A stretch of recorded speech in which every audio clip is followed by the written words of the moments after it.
Yes, welcome once again to Home Studio Q&A here on Studio Live today. My name is Pete Johns, and this is my show all about the questions that I get asked here on Studio Live today every week. So every week I get asked questions on Facebook, via email, Twitter, LinkedIn. Okay, no one asked me on LinkedIn, not yet anyway. But yeah, I get asked a lot of questions, and this is the show where I answer them all.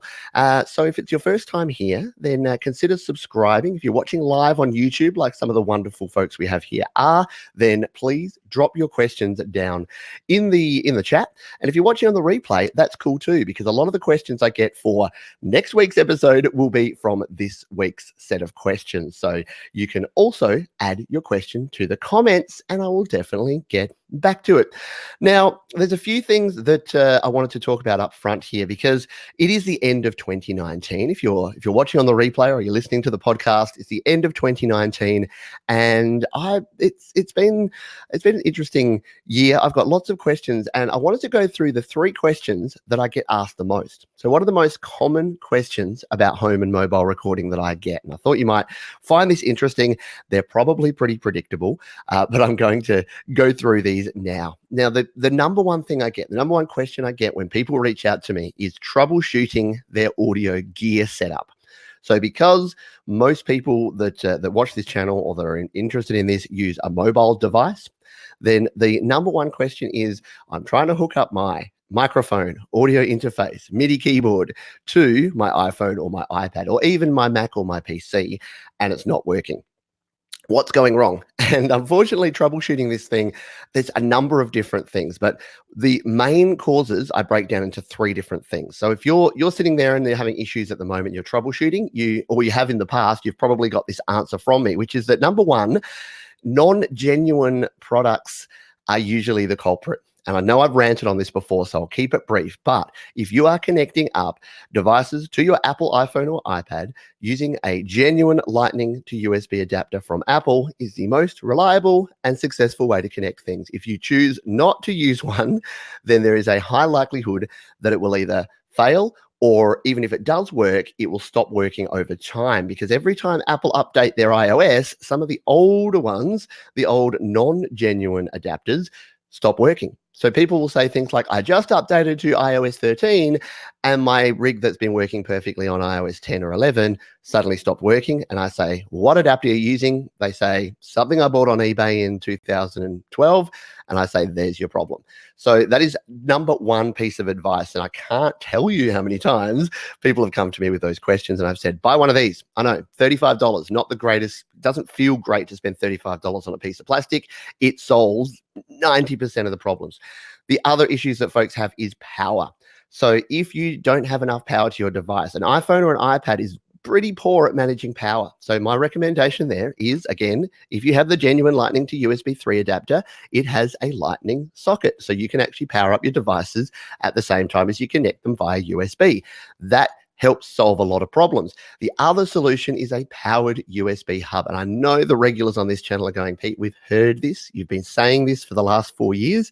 But again, I keep getting this question, and that is genuinely the answer a lot of the time. If it's not the non-genuine adapter, it's that there's not enough power. So there's not a powered hub plugging into AC power or plugging into a battery that's going to supply enough power. Number 3 is the devices you're using are just too old. So they're not class compliant. They need a driver to run. And if you're running things on iPhone or iPad, you need things that are driverless or that don't require a driver to actually run. So that's the biggest question I get. Why are my devices not working? Why, when I plug things in, do they not work? And the answers are, make sure you have a genuine adapter, make sure you have enough power to power up your devices, and make sure you're using class compliant device. If you've got an old M Audio audio box from like 2001 and you're plugging that sucker in and it's not working, that is probably why. So I hope that helped you with those. The next most common question I get is, and again, I think I've mentioned this on every episode so far of this show, is how do I reduce the noise? I'm getting a noisy recording. I'm recording vocals and there's lots of background noise. I'm recording guitar and there's lots of hiss and lots of interference, lots of static. Now, I'll be quick on this one because I've said it a bunch of times. The things that I say here are go to the quietest place in your house. Maybe not the toilet, but the quietest place that you can go to. Make sure you've turned off anything that's creating a buzz, a hum, electrical field, interference, anything that doesn't need to be on. And definitely air conditioners, fridges, and computer fans, they are the worst. They will bring that low buzz in there, will sound terrible. So do that first and foremost. With your recording, your actual gear, put your volume down. A lot of folks are generating a lot of noise because they have a higher input gain going into their recording device. So turn down the gain. You're going to pick up less of the noise floor and you're going to still get a quality recording. And number three, if all else fails, use something like a noise reduction plugin. I recommend Brus Free from GarageBand. It's even on special right now. It's half price. There's both a Mac and PC version as well as an iOS version. That is the three things I say about background noise. Number three is this question. And I like this question because I love getting into the weeds and I love hearing from folks who are either just getting into recording or they're just getting back into recording. So the question I get is, hey, I'm new to recording, or I'm not new to recording, but I haven't done it in 20 years. How do I get started? What do I need to do to get started? Now, the cheeky answer I give to this generally is you just get started. So if you've got an iPhone or an iPad, just download GarageBand and start playing with it and start just using the instruments and doing things. And if you need tutorials and if you need videos about that, I've got a playlist called GarageBand Quick Jams. If you search my name, Pete Johns, GarageBand Quick Jams, I've got 74 at last count videos that are all quick 2 to 5 minute bite-sized chunks that go through every single component of GarageBand. So if you're learning GarageBand, that's the best advice I have for that.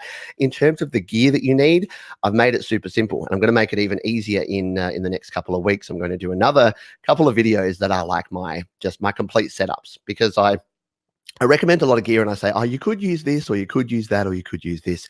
And then I get questions from folks saying, Pete, can you just please give me a list of the things I need to go out and buy? Like, I don't have the time, I don't have the inclination to research it. Just say, what would you use if you were setting up a mobile studio right now? So that is what I'm going to do. However, right now, if you go to studiolivetoday.com/gear, you'll be able to check out my gear guide, which has all of my recommended gear over there. So all of the audio interfaces that I use, all of the microphones that I use, MIDI keyboards, all the different USB hubs, everything that I use in my setup, you can emulate. And you can, if you want a setup that's just like mine, if that's what you're going for, then you can do that. You can jump over to studiolivetoday.com/gear and that will get you started. So they are the three most common questions that I get, and they're the answers to them. So I hope you found that useful. If you're new to mobile recording, or if you had one of those three questions, hopefully you can come back. And this is going to be good for me because I may not answer those questions anymore. I may just say, go to your home studio Q&A podcast, episode 8, and I'll answer your questions right there. All righty, let's get on with the show. Once again, we've got, what I'll do it in flip reverse order this time, which is that I normally do my preset questions here, and then I jump in and chat to the folks that are here live. Because the folks have been sitting patiently here live, I'm going to do the live questions first, and then we'll flip back around. So we have a question here from Metallion58 that is, my Rough Rider keeps crashing. Now, before you think this is inappropriate, Rough Rider 2 is a compressor plugin from Audio Damage that you can use in iOS, and there's also a Mac version and a PC version, I believe. So my Rough Rider keeps crashing. Any tips or tricks to prevent that from happening? So audio unit plugins and crashing are things that do happen from time to time. And when I say time to time, quite frequently. If other folks have suggestions for Metallion on what he can do to prevent that from crashing, in my experience, I get plugin crashes when I'm using too many of them, and when I have apps open in the background. So I think that's probably the biggest tip I have, is that whenever you're recording in any software, you want as much processing power and as much memory to be going just to that recording process as possible. So if you have other things going on, so if you have background apps running, then that can cause it. The other thing you can do is actually put your phone or your iPad into airplane mode. That means it turns off the data, it turns off any background refreshing of apps, and that can actually help things out too. So basically you want to pare down your phone or your iPad to the lowest possible background noise going on in terms of apps running, and then that should dedicate as more processing power and more memory. Because when things are crashing, it's normally due to the fact that they don't have enough memory or they don't have enough processing processing power to keep going. So hopefully that helps you out there with that one, Metallion. We'll scroll down. If you do have a question and you're here live, maybe just put question in front of it. That just helps me find it. Question here from Bishop Dexter Kilpatrick. Can Ableton Live be used on iPad Pro? I don't believe so. So the DAWs that most folks use on their iPad Pro are GarageBand, but also Cubasis, which I'm about to test out. In fact, Cubasis 3 I've just got hold of, so I'll be testing that soon. Auria Pro is one that I know Jade Star uses and other folks use quite often. Then there's Beatmaker 3, there's Korg Gadget, there's a bunch of different options. There is there's FL Studio Mobile, I think, which again I haven't tried, but Ableton, someone can correct me, I don't believe there's a version of Ableton available for iOS, but I'm more than happy to be corrected on that one. Question here from Evil's Catch 1XX. Can I connect my iPhone to my TV so I can use GarageBand? So yes, you can. What you need is, I won't dig around in my drawer, especially for those on the audio version. You don't need to hear me doing that. But yes, you can do that, but you need a Lightning to AV adapter. So the Lightning to VGA or a Lightning to HDMI, and then you need to send that signal out. And the big problem with that is that as soon as you actually use your Lightning port as a data port to send that out, you then can't connect up. So if you wanted to connect up microphones, audio interfaces, and the like, you can't really use any sort of hub or double adapter on the Lightning side. Now, if you've got a third generation iPad Pro with USB-C, then you can. So that's one of the big advantages of the third gen iPad Pro, is that you can use things like adapter that has HDMI out, and you can use all the other things at the same time. Again, Jade Star, I believe, is the one to ask if you've got questions about that sort of setup. We've got a problem. So a problem from Bishop Dexter. I keep getting an error message when pulling up third-party software, IMPC to be exact. So third-party software. So on iOS, so third-party software, if it's a plugin or if it's an app and you're getting an error, probably need some more details. In GarageBand. Okay, in GarageBand. Yeah, so depending what sort of error message you're getting, the things to check there are all the things I said for Metallion before, making sure you're not running too many background apps and you're closing down any apps you're running. Try using it in airplane mode. That can often solve some of these problems. And if all else doesn't work, if it's in GarageBand, I highly recommend the GarageBand users Facebook group and also the GarageBand Reddit forum. Both those places have some great people that are ready to answer your questions. And whenever I can't answer a question because it's about a piece of software I don't use or I don't know the answer to, I send people over there. So I would suggest asking that in one of those forums. You get the hive mind of so many more people than just me. G'day to Jim Bird, who's here. Bruce Free works miracles. It sure does. So Bruce Free is that noise reduction plugin I was talking about before. And if you've tried everything and you're still finding you're getting a lot of noise, Bruce Free is great. And it's great not only for your audio, for vocals, but for video recording, for voiceovers, and just your regular run-of-the-mill videos. So even if you've got a video with a bit of wind noise in the background or something that you want to try and remove, Bruce Free actually does amazing work. Omar Torres, which inexpensive USB microphones do you recommend if you're just starting out? The USB microphone for those starting out that I recommend is the Samson Meteor. So it's the one that I use at the moment. It's a nice little compact microphone, really good quality. Samson makes some amazing stuff and for really reasonable prices. So it's around $50 to $60 US. It's about $100 here in Australia. And it just is the best bang for buck. I'm actually doing I've got a client at the moment who I'm mixing and mastering a song that she recorded. It's a cover of True Colors, the old Cyndi Lauper song. And she sang that on a Samson Meteor. And my goodness, the vocal quality, you would think it was on like a $200 condenser through an audio interface. It sounds amazing. So the Samson Meteor USB is the mic that I recommend that you give a go. Alrighty, let's jump over. If you do have more questions and you're here live, please throw them in. I'll jump in. I've got about 5 questions that have come in during the week that I'm going to throw up here on the screen. Always makes me laugh when I say throw up on the screen. That I'm going to put on the screen and we will get into. We'll remove that one. So I've got a question here from Joe Washington. And this is actually a question I get reasonably often as well. Is there a way I can isolate vocals in GarageBand iOS, like reduce the beat and use the vocals only? Now, I get this question the other way around an awful lot, which is I've got a song I want to remove the vocals and I want to sing over the top. I want to create my own karaoke version, my own instrumental backing track. And there are ways to do this involving stereo imaging and basically cutting out the center channel and leaving the sides, which is a fairly high level advanced stuff to do, especially on mobile. And I don't really recommend it because the results aren't amazing. So here's the problem. When you've got a mixed down track, so you've got a track that is a stereo file, like an MP3 or a WAV file or an AIF, that is a mixed down version of all the individual tracks. So you can't then go in and say, let's isolate the vocals, let's isolate the guitar, let's isolate the bass and the drums.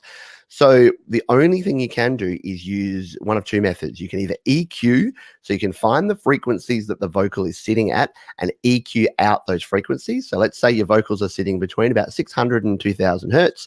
You can remove all the vocals. Actually, that's a bit high, isn't it? No one's really singing up at 2000 hertz. But yeah, wherever your vocals are, depending on the vocalist, just find that and just remove that. Reduce down that volume, and that's going to remove a lot of the vocals.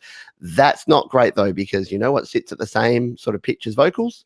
Pianos, guitars, basically most instruments.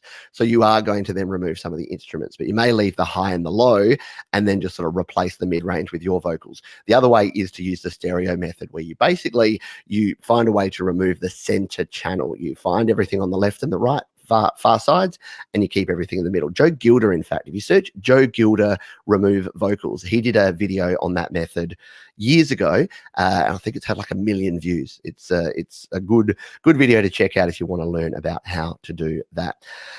So hopefully that helps out. And there is a service now. What's the name of the service? I've got it in my notes here because someone clued me into it recently, and I need to try it out. I'll throw it out here because I know there's plenty of folks here in the Studio Live Today community that like trying these things out. In fact, it's called melody.ml. So melody.ml marker over on Twitter gave me a tip for this one. And it's basically, it does that. It's an automated service. You upload a file and it does all that removing and processing for you. So that might be something to try out if you are looking to do that. All right, let's move on to our next question. This is from BPD. Can anyone help me? I have this pop-up when I try to make a new song, and it says, my song.band could not be moved because you don't have permission to access documents. So this one is pretty common. Anything to do with you don't have permission, you can't access denied, is usually to do with a problem with your iCloud login or your Apple ID login. So with anything like this, the first thing to try, and what fixes things 95-ish% of the time, is to just close all apps, go to your account, so go through the App Store or go into iCloud, log out of your account, turn off your phone or your iPad, turn your phone or iPad back on, go back into your account, log back in, go back to your files. I promise you 9.9 times out of 10, that's going to work, because it's usually not some weird corruption error. Usually it's not some spy trying to steal your data or anything nefarious. It is that iOS got a bit confused. It doesn't really know you're logged in, or doesn't think you're logged in even though you are. So by refreshing everything, clearing the cache by turning off and on, relogging back in, then you're going to fix almost all of those file errors. Now, occasionally you'll completely corrupt a GarageBand project file because it crashed, or you've closed out when you shouldn't have, or it got interrupted mid-save. That can happen. But I promise you, most of the time, you'll be fine if you follow that advice. We'll move on here. So I've got a question here. I talk a lot about releasing music. So if you've been around the channel for a while, you'll know that create, record, release is kind of my mantra around here. And I like people to create music. I want to help them record their best music, and then sharing or releasing your music is good too. So this question is from Abby Adar, which is, so should I upload on a Muse or DistroKid? What's the difference? So this was in response to a video I did about a Muse versus DistroKid.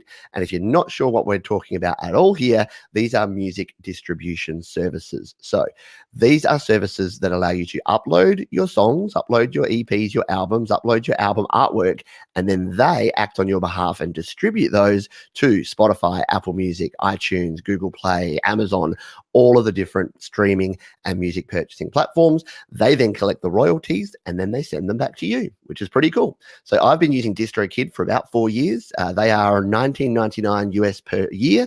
And for that, you can upload an unlimited number of songs, EPs, albums, as many as you want to, and you get 100% of your royalties. So that's pretty cool. Amuse is a different model. Amuse is an a mobile service primarily. You can use it on your desktop, but it's mostly mobile. It is free to use. It does take a bit longer. So DistroKid takes probably 2 to 3 days to get to most stores. Amuse takes 2 weeks minimum, and it is free, but doesn't quite have the full set of features that DistroKid does. So if you're looking for a free way to start releasing your music, check out Amuse, amuse.io, and you can do that. In terms of the key differences to Abir's question here, the main difference is that you pay versus you don't pay. That's really it. And then because you pay that $20 a year, you get some cool features with DistroKid. So you get things like you can add lyrics, you can upload metadata. There's a bunch of different things that you can do that you can dig around. You can then upgrade your package to go to even more options in there. Amuse is pretty cool though, because it does include YouTube Content ID for free. So if you upload a song that is your song and then other people use it on YouTube, it will actually flag those as copyright, and it will revenue share back with you via Amuse, which is pretty cool. So check out the video if you are on the fence, or if you're looking to release music. Just search my name, Pete Johns, and then Amuse or Pete Johns DistroKid. You'll find a heap of videos all about that. But thank you for the question. Here's a long one from Owen Davies, but it's a good one. It says, hi, Pete. Well, please reply, which I am. And now I'm using on the show too. So I'm replying twice.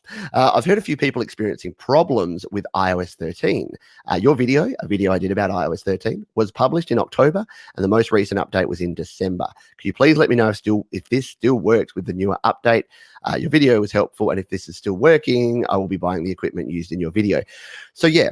This relates to, I wanted to put this in here because this relates to what I mentioned at the start of the show, which is around those 3 questions I get asked the most and the 3 solutions. So the problems here are that most people that had issues with gear updating from iOS 12 to iOS 13 were because of the reasons I mentioned before. That were because of the non-genuine connectors, adapters that they were using to connect their USB devices into the Lightning port of their iPhone or iPad. There is one exception, and that is a brand called Line 6. And if you are using Line 6 audio interfaces or devices, they have had no end of trouble with iOS 13 for some reason. And no one has really been able to clarify exactly why that is. But even to this date, iOS 13.3, Line 6 devices are not playing nicely with iOS 13.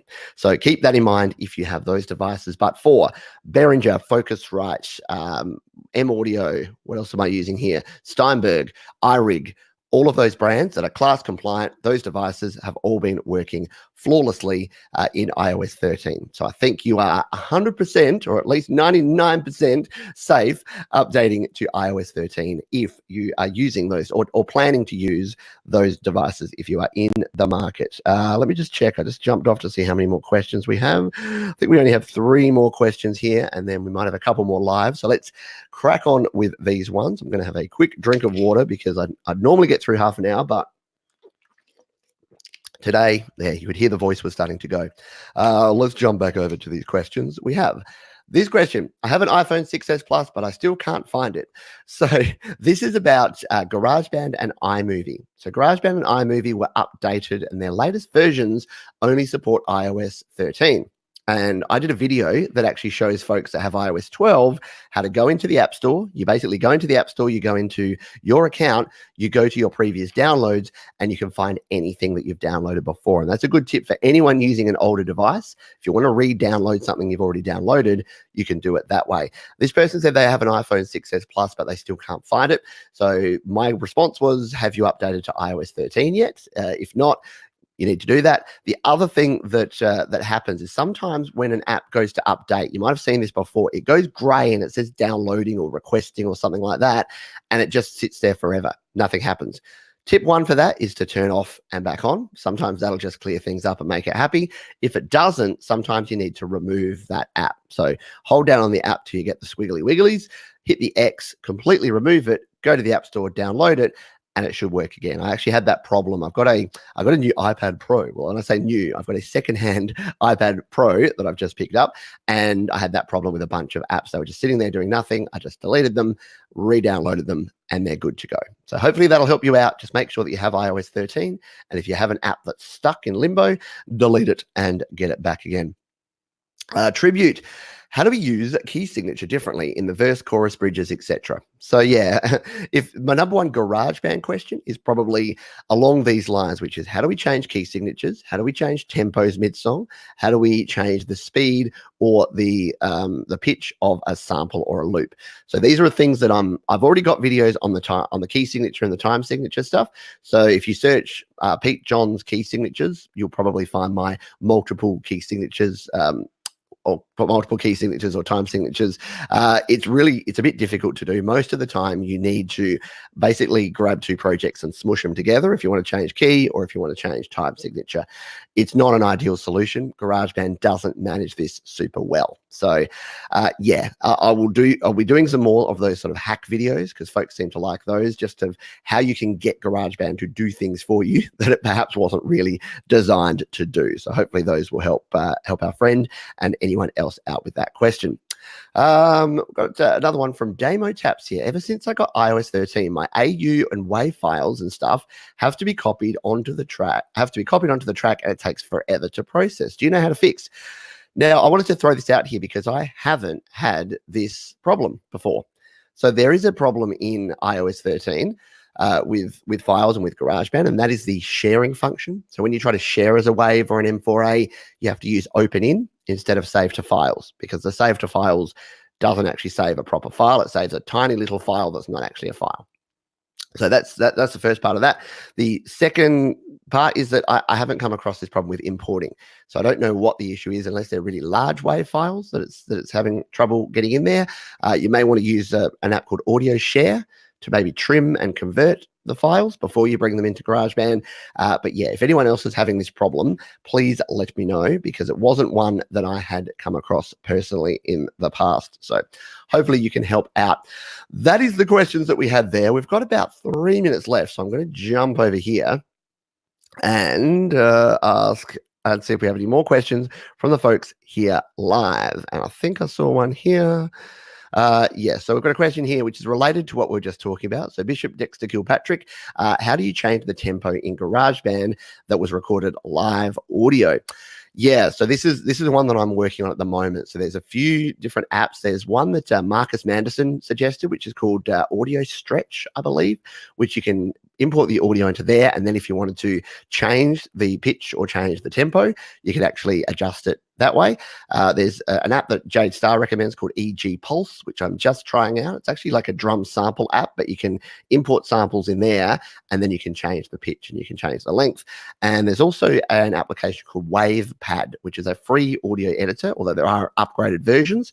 And that does also have the ability to change the length and change the the tempo. So yeah, to change the speed of a sample, you can do that as well. But yeah, live audio is tricky. We don't have sort of time stretch type options, but other DAWs, so Audio Pro, Cubasis, I believe, do. So they might be things to check out. And we'll finish on this one because it's an interesting question here from SM Borthwick over in Scotland. Question, do you know if there's a GarageBand update coming anytime soon? I'm still hoping for some brush drummers to save me from switching to Mac. Yeah, the $1 million question, right? So every time I think we're about to get a big version upgrade of GarageBand, we don't. We get another instrument pack which has loops and has Alchemy synth sounds, which is cool. Like I'm not gonna say that's a bad thing. Hey, it's a free bit of software. So I would love to have that, and especially brush drummers and some more jazz style. I mean, we know we've got a few jazzy kind of loops, but I would love some more jazz instruments. So like the double bass is pretty cool for some jazz. You can put the piano in there, but yeah, there's no drums that sit with a nice either laid back sort of mellow tune or a jazz type tune. So I agree. I don't know, but I don't know whether the next version will go to 2.4 or whether we're going to get a full version upgrade to version 3. We've been on version 2 of GarageBand for as long as I've been doing this channel. So that tells you how long that is, for over 4 years now. When I first started this channel, we're on version 2.1. We're now on version 2.3.8.